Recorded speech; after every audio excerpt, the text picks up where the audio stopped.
ತರುವಿನ ನೆರಳು ಕೊಡುವಂತ ಸುಖವು ಕೊಡುವನು ಕೃಪೆಯ ದಿನವು.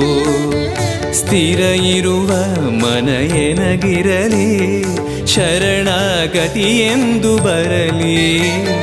ಭಗವಂತನ ಪ್ರಿಯ ಮಗನಿವನ ಸಾರಿ ಬದುಕು ಇರಲಿ.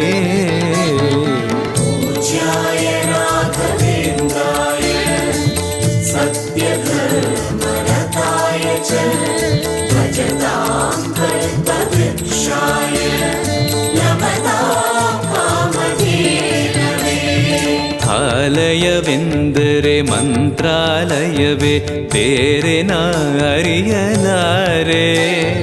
ರಾಜನು ಎಂದರೆ ಶ್ರೀ ಗುರುರಾಜನೇ ಮತ್ತು ನಾ ತಿಳಿಯಲಾರೆ. ಆಲಯವೆಂದರೆ